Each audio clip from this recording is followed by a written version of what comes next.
Hello अस्सलाम वालेकुम, myself Ashiq Anujiya and you are watching Indian reaction on. So आज की वीडियो है एक ऐसे मुस्लिम के जो कन्वर्ट हुए हैं और उन्होंने ये एक्सप्लेन किया है कि उन्होंने इतने सारे रिलीजन में से सिर्फ इस्लाम को क्यों चूज़ किया। सो ये मेरे लिए बहुत इंटरेस्टिंग वीडियो है और मुझे ये जाननी है। सो देखते हैं कि वीडियो में क्या बताया गया है। और अगर आप लोगों को मेरी वीडियो अच्छी लगती हो तो प्लीज़ चैनल को लाइक शेयर सब्सक्राइब करना ना भूलें। So without further delay let's start the video. There are 2.3 billion Christians, 2 billion Muslims, 1.1 billion Hindus, 500 million Buddhists, and 15 million Jews in the world. And there are a total of 4,300 religions like these. When that is the case, some people may ask, why should I follow Islam out of this many religions? How do we know Islam is the right religion? Can we rationally prove it? We will answer this with a very interesting technique developed by philosopher Descartes. It's called Cartesian skepticism. To summarize, he says, imagine that you have a basket full of apples. You put your hand in the basket, then pull out a good apple. When you put your hand in again and you get a rotten apple this time, do not continue to take the apples out one by one to throw the rotten ones away. Don't bother checking which one is good and which one is rotten. Instead, empty the whole basket and then put back in the basket the apples that are good. Let's apply this technique to this issue. I mean, can we look at 4,300 religions one by one? I don't think so. Then let's look at the clues in the universe using reason and logic. Let's determine the conditions that should exist in a true religion through these. Let these clues give us the direct answer to the question, why Islam? Now, when constructing a building, first you lay the foundation, right? There are stages to go through. For this issue, we need to make stage-by-stage eliminations starting from the foundation. Therefore, our filters will be these. Is there a God? Is there a need for religion? And if there's a need for religion, should there be a holy book and a prophet? First of all, let's look at the foundation of the building. That is, the question of whether there is a God or not. You may be thinking of many different methods of proving this. But today, let's make our search for the answer to this question through the universe that we all witness. Now listen carefully to understand the example I'm going to explain. According to physics, if there is work that has been done, then there must be a force in place that is able to do that work. Meaning, whatever I see as the doer of an act must have enough power for that work. For example, if I saw a baby pulling a plane, I would immediately look for another doer of that act, since the baby would never be able to do that work. I would either say there's a mechanical system that moves the plane, etc. Even if my eyes say that it's the baby that is pulling the plane, my mind will step in immediately and say the baby doesn't have enough power to pull the plane. I would start looking for the actual, capable doer behind that baby. And that's what makes sense, right? Just like in this example, when we look at the universe, for example, we see the cow as the doer of the act of producing milk. The cow doesn't know the amino acids in the milk it makes, nor does it know the needs of the people's bodies who will drink it, but it produces exactly the milk that they need. Moreover, it produces it by consuming something that seems the most irrelevant, grass. When we look at the other side, we see the poisonous bee as the doer of the work of making the sweetest honey. The bee doesn't know the minerals in it when producing it, or the bee's body, its cells, do not know the needs of people's bodies who will eat this honey, but it produces honey that can even be a means of healing for them. We turn our heads to another side, and we see the tree as the doer of the work of making juicy, sweet, colorful fruits from a dry, tasteless, dark soil. But the seed of this tree doesn't know the taste I will enjoy. It doesn't know the smell that my nose will like. It doesn't know what my eyes enjoy seeing. It doesn't know the needs of my body. While it was just a simple seed with no taste or smell, hundreds of fruits come out of it with a taste that is suitable for my tongue, with a smell that is suitable for my nose, with a beauty that appeals to my eyes, and with many benefits for my body. Right at this moment, my mind immediately kicks in and tells me that these doers who seem to be doing all of this don't have the necessary skills for these works. I mean, it's very interesting. Some things are giving someone else something that they don't have, but normally that's impossible. Let's think with an example like this. Suppose this cloth in my hand is a curtain and you don't see me. This curtain takes a pen and writes poem here, draws pictures. Everyone would say that this pen is apparently being moved by this cloth. But the logical thing to do is to think that there's a force behind that cloth, behind that apparent cause. Just like in this example, all these works we explained show a creator who controls all of them behind the scenes. If we are able to fully understand these examples, then we can see with the eyes of our minds that there's a creator, someone who knows us, who acts behind the curtains and makes all these things happen according to our needs. Now, if the first filter is clear, religions such as Buddhism, Jainism, and philosophical beliefs like atheism, agnosticism, naturalism, and skepticism are eliminated because there has to be a creator, whatever you may call him. Now let's move on to our second filter. Here we will use the comparison method from the science of logic. Let me put it this way. When we look around us, the following rule is constant anytime, anywhere. If there is a work, a product in front of us, the person who made it knows it best. Also, when anyone is going to talk about it, the first person who has a say in it is the one who made it. For example, when I buy a phone, it comes with a user manual, right? By putting that in a way, the manufacturing company says to me, we made this phone. Then logically, we know it best down to the smallest detail. And by putting this manual, we demonstrate this fact. Even simple products have this. Then our mind asks the question, when there are user manuals even in simple works, is it possible that the creator of the universe, who created mankind and sent them to the world, did not send a user manual that could guide them? Throughout history, all humanity has been asking the following questions. Who am I? Where did I come from? Where am I going to? What is my purpose in this life? Is it possible for the Creator to give me a mind so that I can ask these questions but not give me a message containing their answers?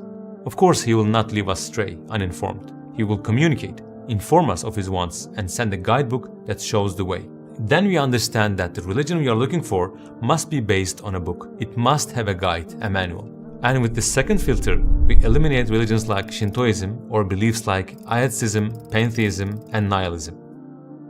So, if I ask you a question like, do you think the book alone is enough? We are given books in schools, but is that sufficient? Don't we also need a teacher to teach that book? In fact, we need a teacher who doesn't only teach the book, but also gathers the students in a classroom and draws their attention to that book, even if there are students who don't want to listen. More or less, you must have understood what I mean by this analogy. Just like a teacher who explains the book by giving examples and narratives, who establishes order in the classroom, the religion we are looking for also needs an instructive leader, a messenger. We can also think like this. In every field, there is theoretical knowledge and there is a practical application of it. The text written in the book is the theoretical knowledge. So there's a need for someone to show how it can be turned into action, applied in real-life situations. When a person asks, how can I live in accordance with the purpose of my life, in accordance with the manual of my life, he needs to follow a role model who shows how it should be done so that he can do it himself too.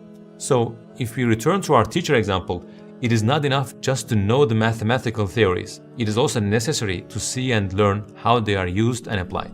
Don't you think it makes more sense to have a prophet in a leadership position? In fact, there are examples of this even in the animal kingdom. For example, when you look at a beehive, you see a colony that lives as a community and serves a common purpose. A queen bee has been appointed as the leader of that society. Or if you visit an ant colony that serves a common purpose, you will see a queen ant as the leader. Is it possible for Allah, who does not leave these groups without a leader, a guide, to leave mankind without such a guide? We are talking about humanity, the most valuable living beings far beyond ants and bees. Allah has created hundreds of flavors for man's tiny tongue. Is it possible for Him to leave humanity wandering aimlessly without a purpose? Is it possible for Him to not guide them by sending a messenger? If we have understood this example thoroughly too, with this third filter, we have eliminated religions such as Hinduism, Judaism, the Jews' faith, which do not believe in any prophet.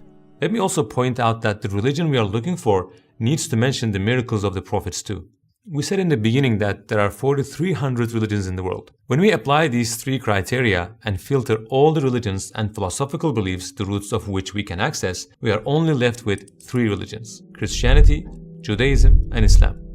They all have the concept of a creator, a book, and prophethood. Now, I want you to notice this. The fact that these three religions have passed through all these filters shows that their foundations are based on the truth. When we look at Judaism, we see that the main figure is Moses, and in Christianity, the main figure is Jesus, peace be upon them all. Although the teachings of these two great prophets are now corrupted in these two religions, what they initially brought was the truth. The common feature of these two religions is that they both don't accept Prophet Muhammad ﷺ as a true messenger. But Islam says that Prophet Muhammad ﷺ is the final messenger of Allah and that Jesus and Moses were also messengers of him.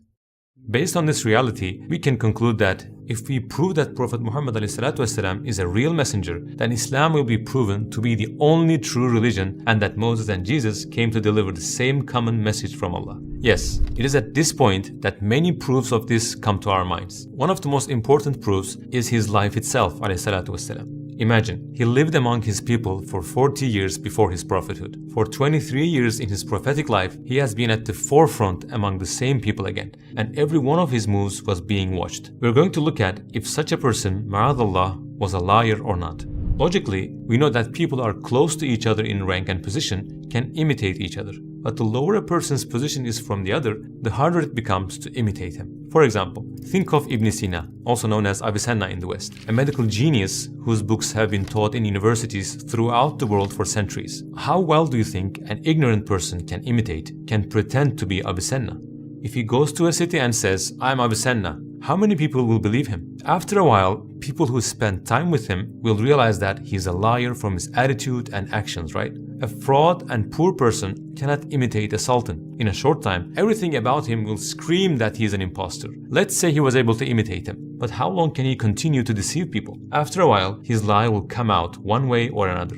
Shall we take this logical comparison and apply it to Prophet Muhammad ﷺ? The religion he brought says the following about him. He's a person whom Allah has made a prophet from among countless people, the final messenger of Allah Azza wa Jal that has been sent to all humanity, the most superior and the most moral of people. Now, there are two possibilities here. Either that's really the case, or ma'azallah, he's a liar. But we must remember that the person who declares him a liar cannot accept him as an ordinary liar. He must accept him as the biggest liar in history because he lied about being in such a high position. He should accept him as someone who doesn't accept God, doesn't fear that he may punish him, and tells lies in the name of Allah. Let's say he did. Can he keep it up for 23 years? There may be those who think that the Prophet ﷺ was in contact with few people, but this is not the case at all. During his prophetic life, those around him, thousands of people, have observed every aspect of him one by one. We know which hand he eats food with, which foot he puts in first when entering a place, down to the order in which he cuts his nails. I mean, they examined him in such detail that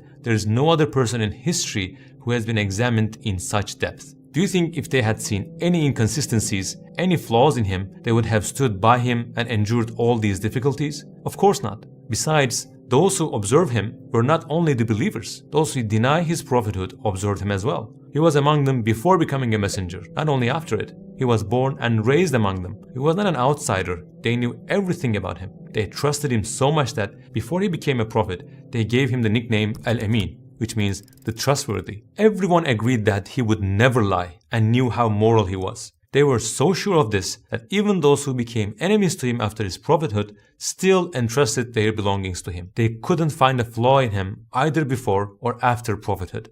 The only thing they came up with as a flaw is to slander him by calling him a wizard, a magician, nothing more. A person who's going to lie has to get a worldly benefit from it, right?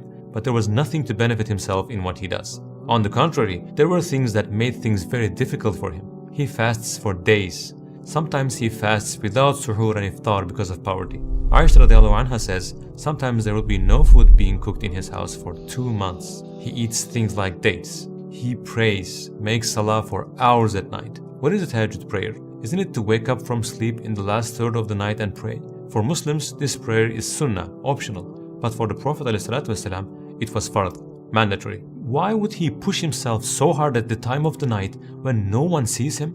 For the sake of a lie? He follows the religion he has brought for 23 years better than anyone, worships more than anyone, is careful about not committing sins more than anyone. Can the world's best liar have even a little bit of these characteristics? Where's the benefit in all of this? Is he doing this for status? For money? For women? These were all offered from the opposing side, and the answer he gave was always the same. If you put the sun in my right hand and the moon in my left hand, I would not abandon this cause. So he says, my struggle is not about any worldly benefit. If you were to give me not only those things, but the whole world, even the moon and the sun, I would not give up. He received death threats all his life. He was repeatedly targeted by failed assassination attempts. None of them succeeded, and he died in his bed. Why would he face all this? For the sake of a lie? Why did he put up with being stoned, being subjected to curses and insults? Many things can be counted as proof of his prophethood, but most fundamentally, his own life, the way he carried himself, is more than enough to prove his prophethood. As we said in the beginning, he was either telling the truth or ma'azallah, he was a liar. If we were asked, is such a person a liar, or is the one who calls this person a liar is the actual liar? Do you think there would be any need to answer this question? When we analyze all these things, we reach the truth we have been looking for all our lives. That is, the creator we are looking for is Allah subhanahu wa ta'ala. The book we are looking for is the Holy Quran, and the prophet we are looking for is Prophet Muhammad alayhi salatu wasalam. Remember what we asked in the beginning. Why Islam out of 4,300 religions? This is why. I hope आप लोगों ने video पूरी देखी होगी, और जैसे कि इस वीडियो में बताया गया है कि क्यों इन्होंने 4300 रिलीजनों में से सिर्फ इस्लाम को चूज़ किया। तो ये मन में मतलब बहुत बार ऐसा सवाल आता है। वैसे तो इसका जवाब कहीं हद तक मिलने लगा है, और फिर भी ये चीज़ होती है कि इतने सारे रिलीजन हैं तो फिर इस्लाम ही क्यों। तो इसमें एक्सप्लेन किया गया मतलब इसमें ऐसे एक्सप्लेन किया गया कि उन्होंने नेसेसरी सबसे पहले तो ये समझना ज़रूरी होता है हर किसी को, जो मैं भी कभी नहीं समझी, कि गॉड को मानना चाहिए, वो एग्जिस्ट करते हैं कि नहीं करते हैं। ये हमेशा से मेरे मन में सवाल था कि भगवान है नहीं है। कभी मतलब ऐसा नहीं आया कि फील आया हो कि गॉड है, कभी ऐसा हुआ कि नहीं भगवान है ही नहीं, तो वो चीज़ें रही हूँ। बट इस वीडियो को देखने के बाद ये चीज़ तो क्लियर हो गई, क्योंकि इसमें जैसे बताया गया कि जो चीज़ हमारी लाइफ में हो रही है, जो इससे पहले भी मैंने समझी, जो भी इस पूरी दुनिया में है उसके पीछे कुछ तो होगा। कोई ऐसा तो नहीं है कि कोई ऐसे ही हो जाए किसी बिना रीज़न से। कोई कैसे ये चीज़ें पॉसिबल हैं कि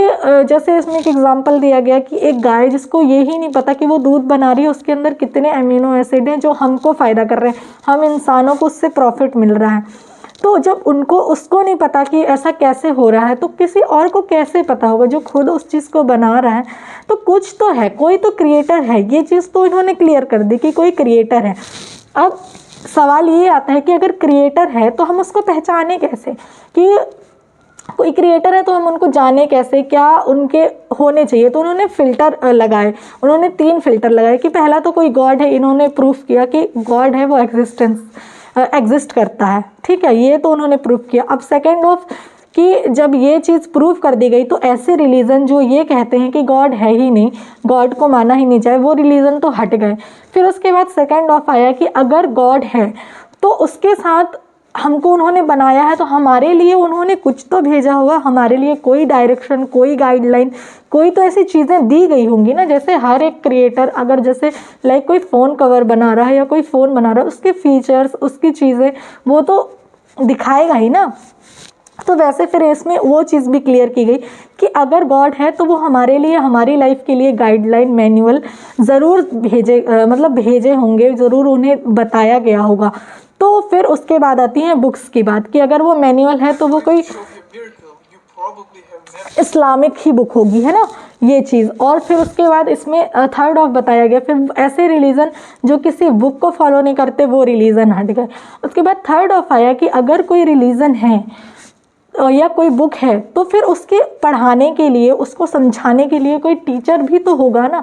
ऐसी तो कोई चीज़ है ही नहीं कि अगर बुक निकाली गई हो, लाइक कोई बुक किसी ऑथर ने लिखी हो, तो उस ऑथर को उसे समझाने के लिए, एक्सप्लेन करने के लिए वो ऑथर तो होगा कि लाइक कोई तो होगा, उसको कोई टीचर होगा। हम स्कूल में पढ़ते हैं तो वो चीज़ें भी इसमें एक्सप्लेन की गई कि अगर कोई बुक है तो उसे एक्सप्लेन करने के लिए कोई टीचर अवेलेबल होगा। तो फिर ऐसे लोग जो प्रॉफिट को नहीं मानते वो रिलीजन भी हट गया, ऐसा रिलीजन जो प्रॉफिट्स को नहीं मानता वो रिलीजन भी हट गया। ये 3 फिल्टर्स इन्होंने लगाए, और जो कि मुझे ऐसा लगता है कि बहुत ही ज़्यादा सिंपल तरीके से, इससे अच्छे तरीके से कोई इस चीज़ को नहीं एक्सप्लेन कर सकता। और उसके बाद थर्ड ऑफ जब इन्होंने सारे रिलीजन हटा दिए तो सिर्फ 3 ही रिलीजन बचे कि जिन्होंने ये कहा कि जो प्रॉफिट को मानते हैं, जो जिनके पास बुक्स हैं, वो हैं मोसेस वाले, मतलब यहूदी और क्रिश्चियन और इस्लाम। ये 3 रिलीजन थे। बट इन तीनों रिलीजन में भी डिफ्रेंशिएट किया गया। लाइक कहा गया कि अगर ये रिलीजन है तो पहले तो ये प्रॉफिट है, तो जो प्रॉफिट है तो उनको गॉड नहीं माना जा सकता, वो क्रिएटर नहीं हो सकते। सो वो चीज़ पे हटा के फिर आया इस्लाम का, मोहम्मद सल्लल्लाहु अलैहि वसल्लम जी की बात। तो फिर उनको एक्सप्लेन किया गया। फिर उनके ऊपर पूरी अगर हम इन केस इसमें एक्सप्लेन किया गया कि अगर इन केस हम ये मानते हैं कि लाइक प्रॉफिट मोहम्मद सल्लल्लाहु अलैहि वसल्लम जी झूठ बोलते थे या कुछ भी ऐसा। सॉरी फॉर दैट, पर मैं ये वीडियो के लिए मतलब थोड़ा सा एक्सप्लेन करने के लिए बोल रही हूँ। ऐसा सपोज किया गया कि वो जो भी बताते थे वो सच नहीं था, बट ऐसा कैसे हो सकता है? उनके पास ना सच बताने के लिए कोई ऐसा बेनिफिट नहीं था उनकी लाइफ में, ना ऐसी कोई चीज़ थी उनकी लाइफ में जिससे उनको ये बोलना पड़े, झूठ बोलना पड़े या इंसानों को कन्वेंस करना पड़े। ऐसी कोई भी चीज़ें नहीं थी। उन्होंने कोई लग्जेरियस लाइफ, कोई ऐसी लाइफ नहीं देखी। यहाँ तक कि यहाँ पे एक बात बताई गई कि जो प्रॉफिट मोहम्मद सल्लल्लाहु अलैहि वसल्लम जी की वाइफ थी, उन्होंने ये बोला है कि 2 महीने तक उनके पास खाने के लिए खाना नहीं था, इतनी गरीबी थी। वो खजूर और पानी पी के अपनी लाइफ 2 महीने मतलब उन्होंने काटे कैसे भी। तो ये सारी चीज़ें उनके लिए कभी थी नहीं, तो ये भी चीज़ नहीं माना जा सकता कि वो सिर्फ झूठ बोल रहे। उन्होंने सिर्फ इबादत की अपनी लाइफ में, उन्होंने कुछ नहीं बनाया लाइक अपने लिए, खुद के लिए, दूसरों के लिए और अपनी उम्मती के लिए। तो उन्होंने जो किया है वो हम आम इंसान उस चीज़ को ना उस चीज़ का एक्सप्लेनेशन कर सकते, ना हम उस चीज़ों के लिए कभी लाइक उन चीज़ों को हम कभी निगलेक्ट नहीं कर सकते। वो चीज़ें उन्होंने की हैं, और लेकिन उन्होंने खुद के लिए कभी कुछ नहीं किया। उनके पास कुछ नहीं, जैसे लोगों के पास प्रॉपर्टी, घर बार, उनका हर कुछ उन्होंने सिर्फ अल्लाह ताला के नाम पे रखा और उनसे ही सारी चीज़ें ली। और आखिरी जब उनका आखिरी वक्त था तब भी वो एट लास्ट जब अल्लाह ताला से उन्होंने दुआ मांगी तो यही मांगी कि मेरे बाद मेरी उम्मती जो होगी वो अल्लाह ताला उनकी देखरेख खुद करेंगे। तो ये चीज़ें जो अभी समझ आई वो मुझे बहुत ज़्यादा ऐसा होता है ना, मन में सवाल थी बहुत सारी चीज़ों की, तो वो सवाल भी एकदम से क्लियर हो गए कि अगर कोई सोचना चाहे तो वो किस तरीके से सोचे। तो ये तरीका है सोचने का, और फिर बाकी चीज़ें रिसर्च और ये सारी चीज़ें तो है ही। इंसान के पास दिमाग है, सेंस है, इसलिए बनाया गया है ताकि वो सारी चीज़ों को समझ सके और उन चीज़ों से सीख ले सकें। सो आई होप आप लोगों को वीडियो मेरी अच्छी लगी होगी, और अगर मैंने कुछ गलत बोला हो तो उसके लिए मुझे आप लोग प्लीज़ माफ़ कर देना। और अगर आप लोगों को मेरी वीडियो अच्छी लगती है तो प्लीज़ चैनल को लाइक, शेयर, सब्सक्राइब करना ना भूलें और बहुत अच्छे कमेंट्स ज़रूर करें। सो ऐसी इंटरेस्टिंग वीडियो के साथ मिलते हैं हम नेक्स्ट टाइम। Signing off.